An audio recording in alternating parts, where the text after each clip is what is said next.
This is Growthaholics.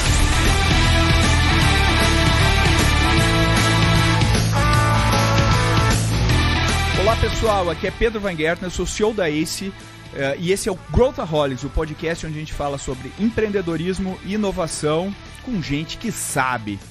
E hoje o tema é como incentivar o empreendedorismo feminino. E obviamente a gente tem mulheres aqui para debater esse tema.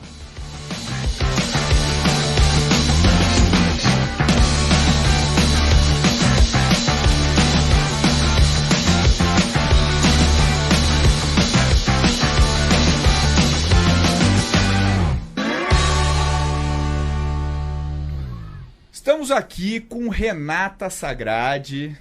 Olá, caro ouvinte. Oi, Pedro. Vocês não conhecem a Renata ainda, mas já ouviram falar muito da Renata em tudo que é episódio, porque a Renata é a nossa líder de marketing aqui da ACE e ela que é a mãe, né, a criadora, a concepção toda do Growthaholics é da Renata.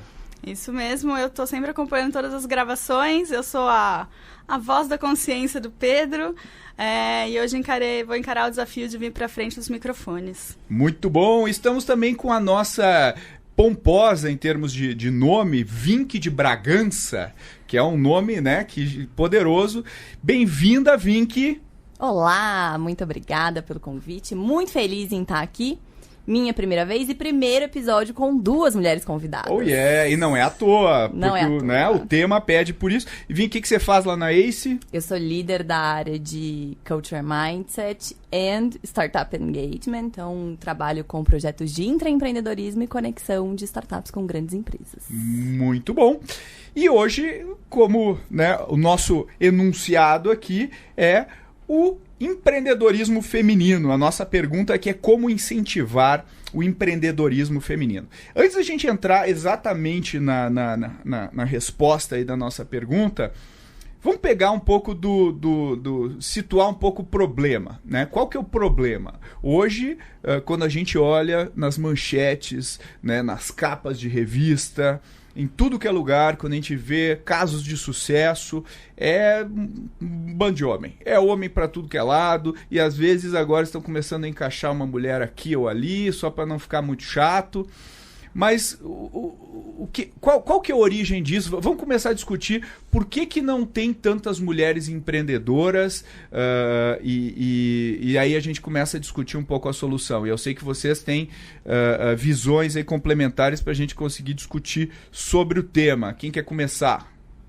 Posso ir? Falando em questão cultural e de criação, eu acho que muito da cultura das mulheres não serem empreendedoras e tomarem a frente das empresas ou criarem seus próprios negócios tem muito a ver da criação em casa. E aqui eu não estou falando de meninas vestem rosa, meninos vestem azul, mas sim as histórias e os conteúdos aos quais as meninas são expostas desde criança, que não exploram todas as possibilidades, não tem tanta abertura quanto os meninos são expostos. Eu acho que isso acaba impactando diretamente no que elas pensam que podem ser. E também na referência dos pais, como isso vai refletir no futuro. Então você acha que vem do berço? Sim, eu acho que não é o único motivo, porque, obviamente, após o berço tem que encarar toda uma sociedade. Mas eu acho que as informações que compõe a criação, eu acho que isso reflete em como ela pensa mais pra frente e na capacidade que ela desenvolve de enfrentar essas adversidades. Uhum. O que você acha, Vinky? Eu vou muito em linha, assim, com o que a Renata fala, de ter um contexto social que a gente não pode deixar de discutir quando a gente fala de empreendedorismo feminino, né? Pegando um pouco do gancho do que a Renata falou, meninas vestem rosa, meninos vestem azul, é algo contemporâneo. No século XIX, meninos vestiam rosa, mulheres vestiam azul. Então, a sociedade determina um pouco do que a gente vai fazer, como a gente vai se comportar, de acordo com o momento em que a gente vive. E a gente, como mulher, vem lutando contra uma sociedade que oprimiu esse sexo durante muito tempo. Há 60 anos atrás, mais ou menos, as mulheres conquistaram o direito de ter um CPF no Brasil. Sem um CPF, você não tem uma conta corrente. Ou seja, a mulher ela era muito dependente do homem. Então, existe uma batalha social que vai colocando a mulher num lugar que ela não se enxerga como alguém que, de fato, consegue ter conquistas como homens. Então, acho que a gente tem muito essa questão de, hoje, lutar muito pela visibilidade da mulher. E acho que, quando a gente fala da visibilidade da mulher, a gente também está falando da visibilidade de qualquer outra dita minoria, e aí fazendo aspas mesmo, porque são maiorias, só que enxergadas como minorias dentro de determinadas bolhas. Essas minorias, elas buscam por lugares dentro da sociedade porque elas têm baixa visibilidade. Se eu não tenho visibilidade de uma mulher, eu não tenho uma heroína mulher. E aí, se os meus homens são os meus heróis, eu passo a não me sentir potente o suficiente para me tornar uma herói ao lado deles. Uma heroína ao lado deles. E aí eu acho que quando a gente fala de visibilidade, até dando um pouco de uma visão aqui do negro na sociedade, né? Nos Estados Unidos, o homem negro tem muita visibilidade. A gente está falando de uma sociedade que tem 12,4% de negros na sua totalidade. Enquanto aqui no Brasil, a gente tem poucos negros heróis. Zumbi dos Palmares é um dos poucos, que a gente coloca ele num dia da consciência negra totalmente inexistente. Não se comemora a existência e a resistência que ele teve na sociedade. E aqui a nossa população é de 56% negra.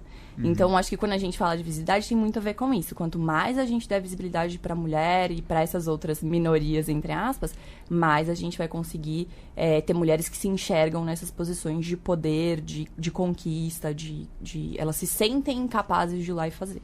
Mesmo na mídia, exatamente, a gente não vê essa narrativa de boas histórias femininas sendo contadas com destaque.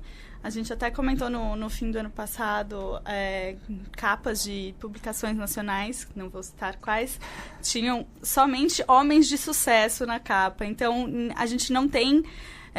mulheres, como um todo, não tem boas histórias para falar, chegou, eu também posso, e isso é, às vezes, um processo inconsciente. Deixa eu fazer uma pergunta para vocês. Vamos definir sucesso aqui, né? Se tudo é certo, se a gente conseguir o que a gente busca, pensando em condições normais de temperatura e pressão, a gente tem basicamente quase 50-50 população homens e mulheres. Se a gente obtiver o sucesso nessa empreitada, a gente vai ter 50-50 empreendedores? Acho que quando a gente fala em equidade e feminismo, e aí feminismo muitas vezes é meio deturpado numa visão de que a mulher passa a ser uma mulher alfa que coloca um homem numa situação de opressão. Não, a gente está falando de equidade mesmo. Em tese, sim. A gente vai ter 50-50 homens e mulheres como pessoas, como representação de sucesso. Acho que não só quando a gente fala em empresas, mas também como política, né? Que a gente ainda tem uma minoria feminina muito grande.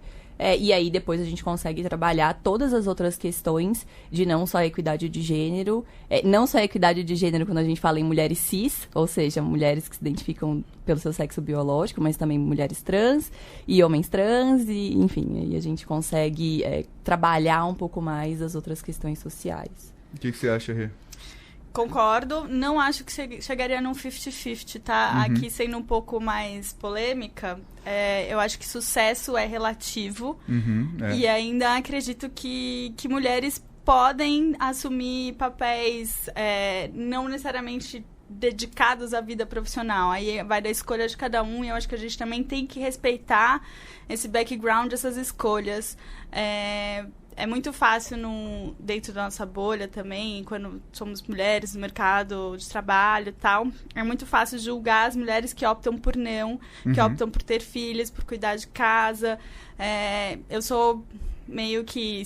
Sucesso é relativo, sucesso pode significar isso... É pra cada um, né? É pra cada um. É subjetivo. É subjetivo. Sucesso pode ser ficar em casa, sucesso pode ser perseguir uma carreira, mas sucesso é atingir e ter a possibilidade de atingir os objetivos.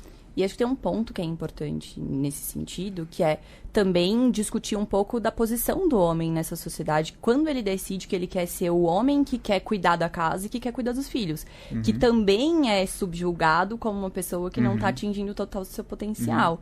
Então, acho que quando a gente fala de equidade, a gente também tem que falar um pouco do papel do homem. Que ele não pode ser colocado dentro de um quadrado, uma caixinha em que ele tem que ter tais comportamentos. Então, a gente também precisa começar a trabalhar um pouco esse lado, e não só o lado do papel da mulher. Sim, né? o homem que fica em casa é fraco, né?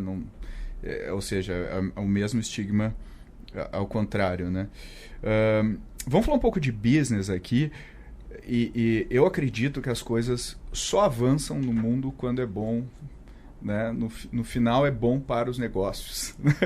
Né? E se a gente for pegar, não tem muitos casos no mundo em que quando não foi bom para os negócios, as coisas não avançaram. E a minha pergunta para vocês já sabendo a resposta aqui, eu já tenho dados também, mas é bom para os negócios ter mulheres nas posições de comando e decisão? Sim! Temos evidência, mas fala um pouco, Vink, você que pesquisou e passou a noite em claro estudando isso nos teus alfarrábios. Traga os números, Vink de Bragança. Trouxe vários post-its e clippings de jornais do século XIX, enfim. Mas o que dados nós temos aí, Vink, que mostram que mulheres fazem bem para os negócios? Que é um bom investimento você colocar mulheres em posições de liderança. Acho que esse é sempre um tema muito polêmico, né? Tem uma pesquisa do Global Trends in Gender Diversity da MSCI, que eles falam que empresas com lideranças femininas tiveram um retorno sobre equity de 10,1% versus 7,4% de empresas que não têm essas mulheres nas lideranças. E é muito interessante como esse estudo e diversas forças de ativismo foram gerando outras iniciativas. Então, a Goldman Sachs fala de assumir um compromisso em que eles só passam a coordenar IPOs de empresas quando essas empresas possuem ao menos uma mulher no seu board. Tem um ponto aí. Quer dizer, se chegar uma empresa e não tiver mulher no board, ele não topa fazer o IPO. Isso. Esse é um compromisso a partir de julho, que eles assumem em julho desse ano de 2020. Então, eles passam a entender que, sim, precisamos olhar para esses dados que estão na mesa e colocar mulheres nas lideranças, porque essa diversidade, não só de backgrounds, ou seja, entendo de finanças, entendo do mercado, mas também de gênero, e aí eu trago visões, repertórios distintos, fazem com que os meus negócios tenham mais lucratividade. É bom. É bom, é bom. Na mesma linha, duas mulheres brasileiras, a Ana Guimarães, que é conselheira da Viver Incorporadora, e a Olivia Ferreira, que é CEO da Enlight, trouxeram para o Brasil uma iniciativa do Reino Unido que chama 30% Club. A ideia é que eles consigam colocar 30% de mulheres em boards de grandes empresas. Hoje, aqui no Brasil, são apenas 8%. E no Reino Unido, essa iniciativa deu muito certo, eles passaram de 12% para 30%. Então, isso é um movimento que vem acontecendo. Não só quando a gente fala desse perfil de empresas líderes do mercado e de boards, mas a gente também tem vários dados que falam de empreendedorismo feminino no nível de startups. Inclusive, a gente já passa a ver histórias de sucesso, como a Cristina Junqueira, que é primeira startup unicórnio com uma founder mulher. Ainda assim, a gente tem aí todo um déficit de todos os outros unicórnios e todas as outras startups. Mas convenhamos, é um belo unicórnio. É um belo unicórnio e é o mercado com o menor número de mulheres fundadoras. Então, quando a gente fala de fintechs, das startups, que são especificamente criadas para o mercado financeiro, a gente tem o menor número de fundadoras mulheres. Mas ainda assim, a gente tem uma que se destaca bastante no Reino Unido, a Anne Boden, fundadora do Starling, um banco digital. É um dos maiores da Europa, ela foi até condecorada pela rainha. Ainda assim, existem mulheres que se destacam, mas cadê a visibilidade, né? Novamente, eu conheço porque eu estou diretamente imersa. Quem mais aí consegue ter acesso a essa história e se inspirar? Mas isso é um tema, né, Rê? Você que é do marketing aí, você você estava me falando offline que tem uma questão de branding aí, né? E esse é o ponto que você tá falando, né? Tem como que a gente cria essa ícones, né? Então, quando a gente vai na livraria do aeroporto e a gente começa a percorrer as biografias, é o Elon Musk, é o Na Raça, são biografias que injetadas com testosterona e tal. E cadê as heroínas dessa narrativa, né? Então tem um problema de branding aí, né? Temos um problema de narrativa, de branding, de histórias sendo muito mal construídas aí.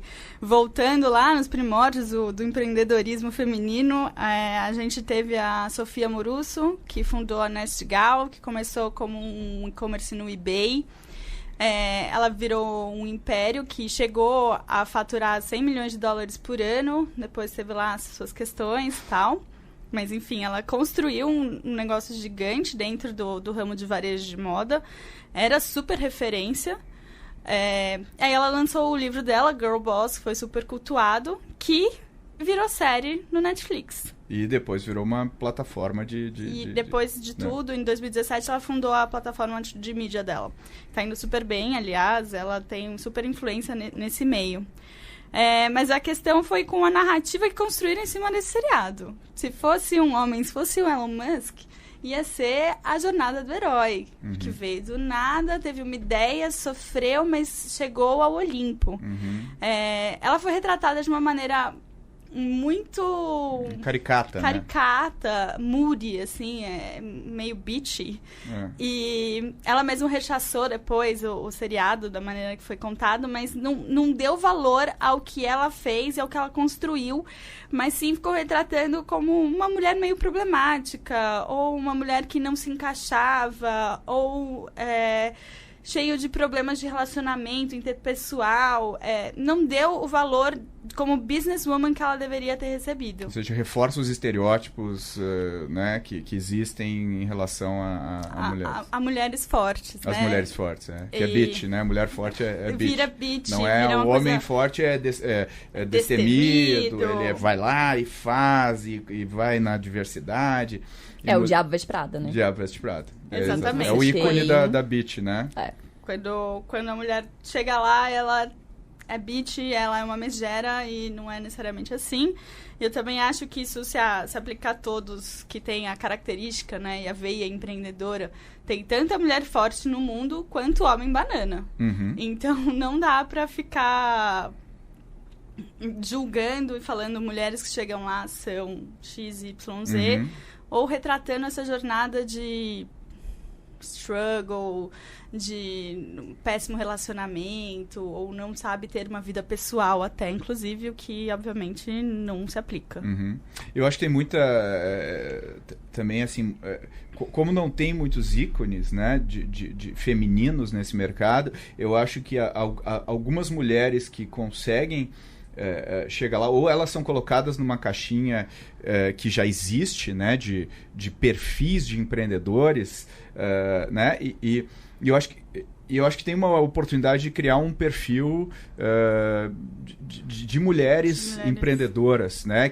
Como é que é o estilo? E tudo bem, eu acho que tem essa coisa de tem asshole homem, asshole mulher, tem talento masculino e talento feminino, mas eu acho que tem elementos que eu acho que a mulher ela traz para o mundo dos negócios, que tornam os negócios melhores, né? Eu acho que vem com a diversidade, né, Vink, que a gente estava falando, né? Quanto mais diverso forem os pontos de vista que a gente vê, ainda mais nos tempos de hoje, em que a nossa base de clientes é cada vez mais fragmentada, mais dinâmica, e se eu não tiver vários pontos de vista para enxergar isso, eu vou ficar para trás. Alguém vai chegar lá com uma visão mais plural, talvez um pouco mais, e vai roubar o meu mercado, né? Com certeza, a gente fala muito de visões complementares, a gente tem que ter repertórios complementares. Então, se eu pego 2 homens que têm mesma classe social, mesma formação, vieram de mesmos conceitos sociais, eu vou ter visões muito parecidas. E aí, quando eu pego pessoas que têm visões muito diferentes, elas passam a ser complementares e eu consigo expandir um pouco mais o meu universo.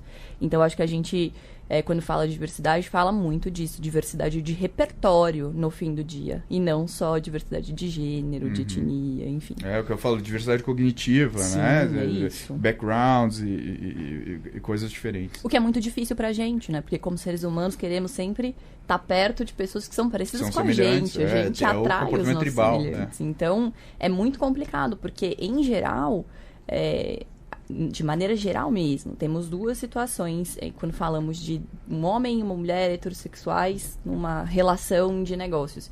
Ou existe um afastamento, porque não se encontram sinergias pessoais, o que a gente sabe que é fator fundamental para que as relações de negócios funcionem, porque vivemos num mundo super politizado.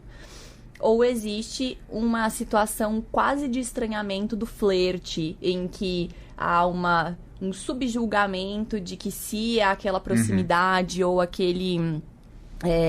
uma expressão de generosidade é porque há um desejo da outra parte, e aí os limites muitas vezes são corrompidos, e é assim que a gente tem tantos escândalos. Os Me Toos aí além disso, tem também uma relação de meio de condescendência com as mulheres, às vezes no tom da fala dos homens que são superiores, pensam, mulheres são mais delicadas, então às vezes chegam num tom de condescendência. Falam palavrão. Fala, mal. Não posso falar palavrão na sua frente. Tipo, não é por aí. Então, não é só evitar piadas machistas, como as pessoas acham que isso evita o machismo no ambiente de trabalho. É tratar no mesmo tom, de igual para igual, assim. E olhando essa... A gente olhou bem a problemática, tentou chegar na origem do problema. Vamos começar a falar da solução aqui, né? Como é que na visão de vocês a gente consegue incentivar mais? Já que é bom para os negócios, é bom para a sociedade como um todo, enfim, a gente ajuda o desenvolvimento como um todo do país, da economia. O que a gente pode fazer? Então, aí a gente viu dois ângulos, né? Um ângulo lá no início da formação existe uma questão que a gente tem dificuldade de né? Eu tenho um filho pequeno, né? O Rodrigo. E a gente passa, eu dou coisa rosa, a gente insiste em deixar, não, brinca com o que tu quiser, faz o que tu quiser. E outro dia ele chegou em casa e olhou um negócio cor-de-rosa e falou, isso aqui é de menina. Então, assim, a gente nunca fez nenhum exemplo, mas na creche dele, com os coleguinhas de 3 anos de idade, ele já entendeu que isso é coisa de menina e isso é coisa de menino. O que é muito arraigado, ou seja, vem dessa base aí. O que é uma agonia para os pais, né? Porque a gente tenta, se esforça para fazer.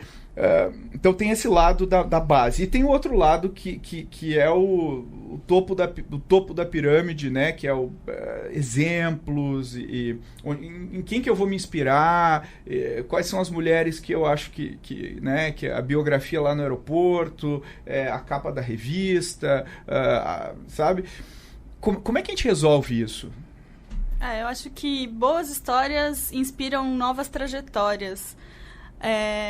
Então, não só dentro de casa, mas também talvez a mídia tenha que trabalhar nisso, a própria escola tenha que repensar materiais que exponham de maneiras diferentes, exponham histórias diferentes. Não só os grandes empreendedores, mas as grandes mulheres da história, que também não tem destaque nenhum. Então, desde que você é pequeno, você tem que ser exposto a diferentes possibilidades, visões e histórias. E a sociedade não trabalha nada bem isso. Eu mesma vim jornalista de formação, vim da mídia, e era muito difícil dar visibilidade a mulheres, principalmente não em revistas femininas, óbvio, mas trabalhar mulheres em capas de outros tipos de revista é muito raro. Eu acho que os desenhos animados agora, sim, eles estão colocando uma visão, né? Tu vê um Frozen da vida em que o herói, né? O príncipe não é o herói, não, é minha irmã e tal.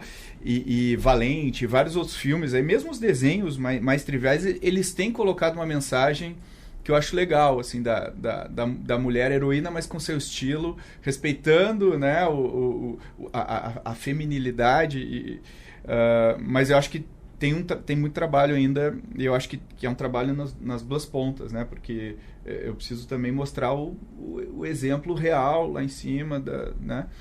E o que você acha, Vinky?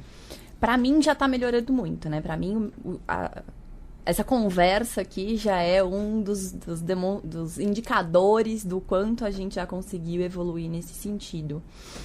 Com certeza, quando a gente fala dos desenhos animados, que hoje já estimulam as mulheres a se colocar numa posição de heroína, de você não precisa depender de um homem para salvar a sua vida, você consegue dar a volta por cima nos seus próprios problemas. Acho que a gente precisa ainda trabalhar um pouco mais as questões da visibilidade da mulher, então acho que ainda dá para trabalhar em eventos, em mídia, na política, na educação. A gente precisa explorar um pouco mais. Muitas vezes, quando a gente faz a curadoria, se eu sou um homem que estou fazendo uma curadoria de um conteúdo, não importa qual seja o canal, eu vou atrás de referências que eu conheço, muitas vezes também são homens que conhecem homens, e eu fico num círculo eterno de dar visibilidade para o mesmo perfil. Isso eu não falo só de gênero, mas em todas as outras questões relacionadas. E a gente também precisa começar a entrar um pouco mais nos níveis de educação primária, porque a gente está falando que há anos, crianças são treinadas para entender que existem caixinhas de acordo com gênero, e cada vez mais a gente tem outras visões do que é gênero, do que é identidade de gênero, do que é orientação, do que é expressão de gênero. E se a gente não começar a mostrar para essas crianças que existem esses outros contextos, a gente vai continuar criando sociedades que oprimem. Então, acho que tem muito trabalho de ponta a ponta.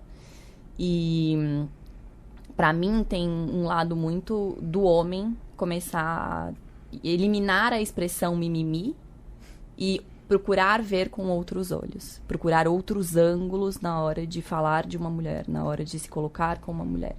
Quando a gente se põe na posição da mulher, talvez a gente tenha uma visão diferente. Tem um filme que eu gosto bastante, que está na Netflix, se eu não me engano ainda está, que eu indico, que chama Eu Não Sou um Homem Fácil. É um filme francês muito bom, que traz uma visão de como seria uma sociedade se a mulher tivesse essa posição de mulher alfa, como o homem se sentiria. E fala muito desse sentimento de opressão e faz de um jeito muito sutil uma leitura de como a mulher é colocada em situações de machismo invisível. Que eu não percebo sequer que eu estou sendo oprimida. Exato. Por um homem. Tem outros livros também que eu indicaria, que são O Sexo Invisível, que é um livro muito legal, também vai numa linha mais leve de falar da visão da mulher na era primitiva.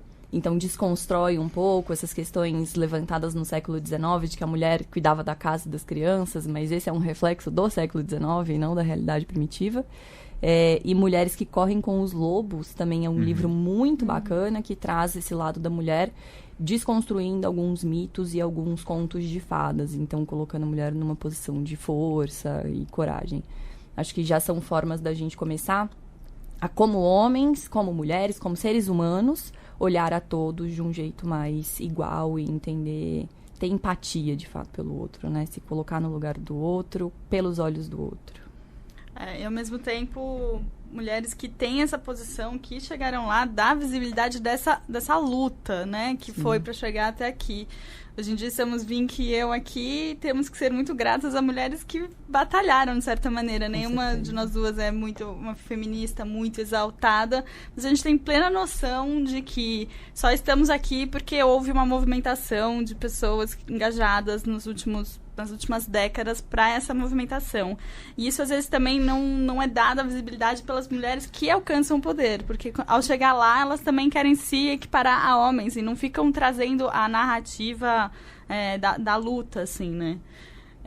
Eu falo, por sorte, meu pai me criou para ser uma CEO e não para ser outra coisa. Mas eu também tenho que ser grata a toda uma sociedade que já fez essa luta por mim, para eu também ter essa oportunidade, para em algum momento meu pai ter tido essa visão. E que conselhos vocês dão para as... Vocês duas estão em posições de liderança e num ambiente de inovação e que teoricamente é mais tolerante, mais receptivo, né, a outros pontos de vista, naturalmente pela natureza do negócio. Mas que conselhos vocês dão para mulheres que não necessariamente estão em posições de liderança e, enfim, o que elas podem fazer? Que difícil. Orientar, assim, é bem difícil, né? Porque você pode estar impactando realmente pessoas. Com certeza. E é uma responsabilidade com muito certeza. grande. Como eu falo, você que está na academia, na esteira, na bicicleta... Vocês, mulheres que estão nos ouvindo agora... Eu diria para nunca se tirar... Em algum momento, tirar a questão de gênero da mesa. Quando você estiver numa negociação, quando você estiver numa entrevista, quando você estiver numa posição de liderança ou liderada, tira a questão de gênero da mesa e se posiciona como uma personalidade, uma pessoa e bata de frente para frente. Não leva muito em consideração, eu sou mulher, eles estão me enxergando X, Y, Z. Eu acho que às vezes nós mesmos temos esse viés e nos diminuímos diante da situação. Então, principalmente em questões de embate ou conflitos, tire a questão de gênero e pense como pessoa. E eu acho que você vai conseguir passar isso um pouco, uma posição mais de firmeza nesse momento. É difícil, não estou falando que isso acontece simplesmente, mas em alguns momentos tire a questão de gênero. Não é homem, não é mulher, são pessoas. Profissionais. Para mim esteja sempre muito bem preparada. Você vai ser cobrada mais 5 vezes do que qualquer homem. Então, esteja muito bem preparada sempre. Porque esse preparo, esse repertório te ajuda a conseguir falar de igual para igual e muitas vezes quebrar argumentações que vão demonstrar que não tem a ver com gênero, tem a ver com habilidade, com capacidade, com o quanto você está pronto para assumir essa função. Além de estar sempre preparado, acho que tem muito a ver com o que a Renata falou. Sinta-se, tenha ownership. Sinta que você tem empoderamento para isso. Dona do próprio caminho. Seja dona do seu próprio caminho. Não é o seu gênero que vai dizer o que você pode ou até onde você pode ir. É exatamente o quanto você se dedica, o quanto você quer aquilo e o quanto você executa e vai atrás. E explore o máximo possível a visibilidade dos seus resultados. Coloque eles na mesa, se exponha. Não tenha medo de vender seu peixe, não tenha medo de colocar a sua opinião. Todo mundo tem uma opinião, então vão haver discordâncias sempre. A sua opinião é tão importante quanto a de qualquer homem ou, enfim, qualquer outra pessoa. Somos todos seres humanos, no fim das contas. E virando... Último. Opa, mais um, gostei. Mais 2. Opa, gostei. Olhe para mulheres de força, junte-se a elas e crie movimentos para que mulheres junto com mulheres cada vez mais tenham voz e discutam essas problemáticas e entendam que caminhos podem ser seguidos e quanto mais a gente pode crescer e ganhar essa visibilidade no mercado. Então, esteja próxima de outras mulheres, encontrem mulheres que são suas referências e não só necessariamente mulheres cis. Procure mulheres trans, procure mulheres que estão em busca do lugar delas na sociedade. Eu acho que isso é muito importante. A gente também, como mulher, acaba tendo esses heróis masculinos e se anulando. Então, a gente não vê na outra mulher uma mulher que a gente admira, e sim uma mulher que a gente compete. Não existe competição. Exato. Interessante. Existia uma movimentação de competição feminina, que isso está caindo, ainda bem. Hoje em dia eu vejo muita sororidade de grupos femininos se apoiando, se unindo. Eu acho que isso tem que se expandir para grupos mistos se apoiando e se expandindo. Eu acho que isso pode ser mais eficaz. Mas mulheres apoiando mulheres, assim, inspirando em mulheres, é um caminho para a gente desenvolver mais pessoas. E um último aqui conselho é, vão perguntar da sua vida pessoal, se você é casada, se você tem filhos, se você quer, se você não. A minha sugestão é, devolva a pergunta. Por que eu e por que não você? Então, fuja. Não acho que isso tem que entrar em nenhum momento, nenhum questionamento de capacidade ou disponibilidade. Isso reforça uma narrativa, né? Exato. E virando a mesa para homens, que conselhos vocês dão para homens? Homens, não sejam condescendentes com mulheres. A gente tem a mesma capacidade ou mais. Eu ainda sou do time que acredita que mulheres can multitask, enquanto homens não. Mas tratem de igual para igual. E quando forem pais, estimulem as filhas a não serem princesas, a serem o que elas quiserem. E os filhos, né, também. E filhos, pois é. Mas aqui, meninos também têm que ser bem educados para respeitar as escolhas das meninas, não sempre criando as mesmas expectativas de vamos brincar de casinha. Mas eles naturalmente são expostos a... Você pode ser um astronauta se você quiser. Isso não acontece com meninas. Meninas são princesas. Pra mim, encontre heroínas. Busque mulheres que te dão força e que te inspiram. Acho que isso ajuda já a encontrar essas competências para poder enxergar em outras mulheres ao seu redor. Líderes, deem mais voz, deem mais posições de liderança, e não adianta ser middle management, a gente tem que falar de liderança lá em cima, lá no topo. Do mesmo jeito que homem puxa homem, mulheres puxem mulheres.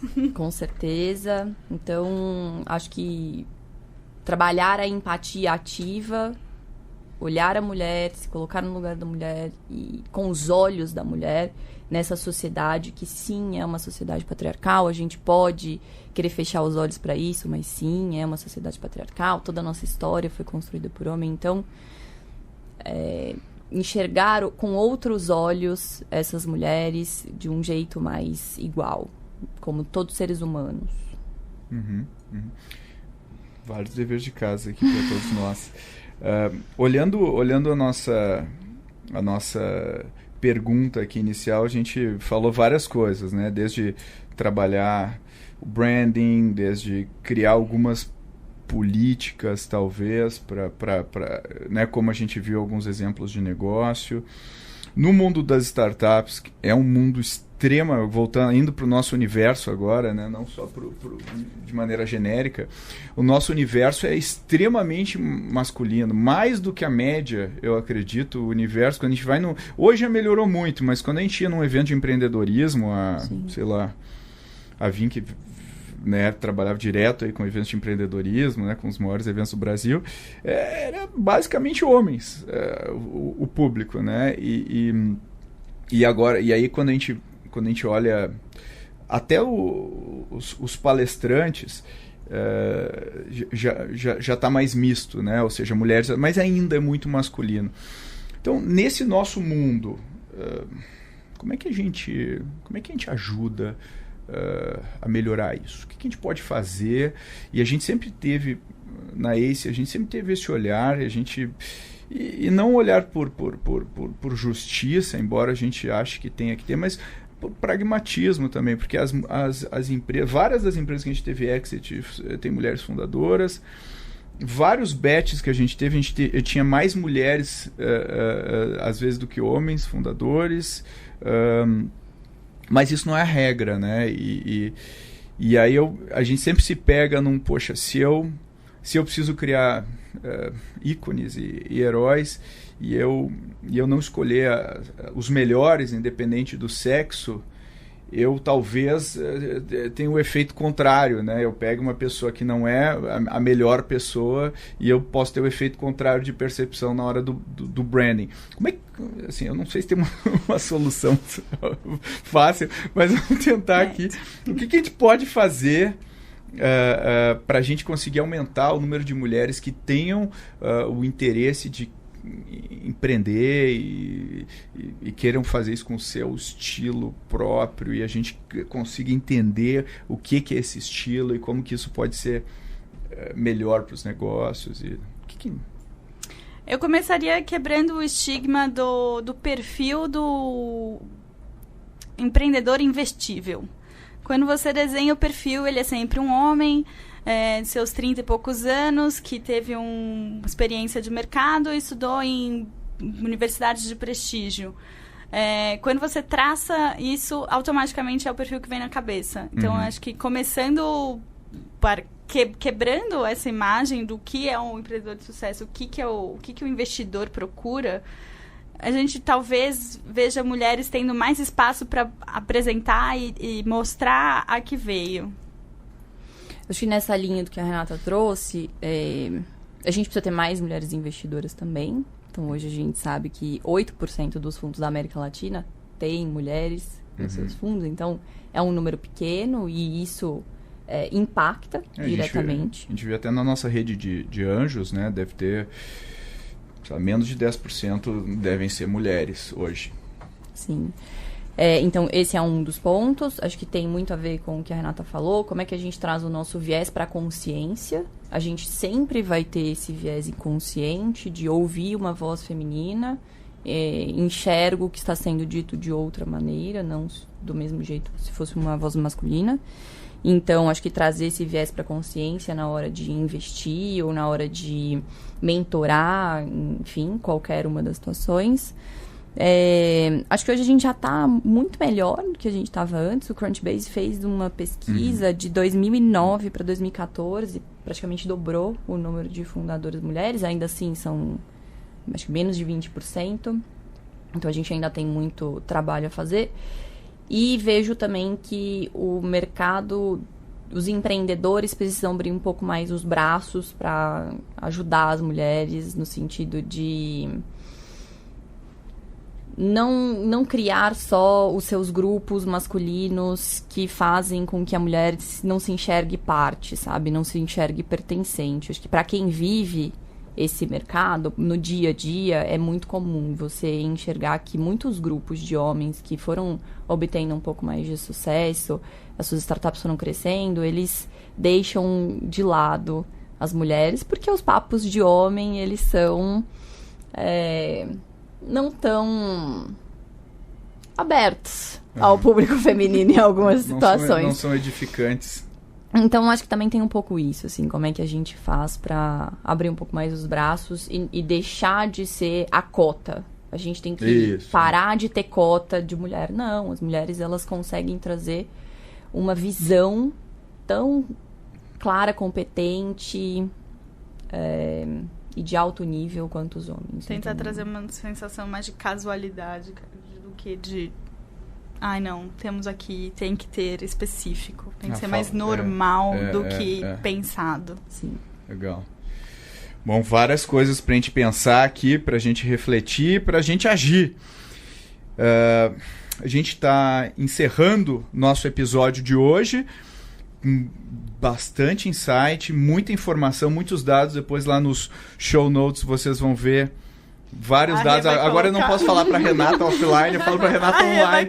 A Renata online aqui com certeza vai rechear aí com referências de business, de comportamentais para a gente estudar e pesquisar mais. Com certeza esse tema merece mais debate, mais discussão. Vamos fazer mais. E eu queria agradecer as nossas ilustres debatedoras, Renata Sagradi. Muito obrigada, Pedro. Muito feliz e muito diferente estar aqui na frente dos microfones. Verdade, verdade. E Vinck de Bragança, não a Bragança brasileira, mas a Bragança de Portugal, verdade seja dita, porque isso é importante, a Vinck sempre reforça esse ponto. Pedro, né? Não ia deixar passar essa piada. Ai, que ridículo. Mas é um disclaimer, eu acho que a gente tem que colocar nos show notes também. Se puder botar um brasão. Vou colocar. Não sou de Bragança Paulista. Vou colocar a origem do nome da Vinck. Porque é chique, é tipo Leonardo da Vinci, eu tava falando, que é de 20, né? Vinck de Bragança, então fica, é um ícone, né?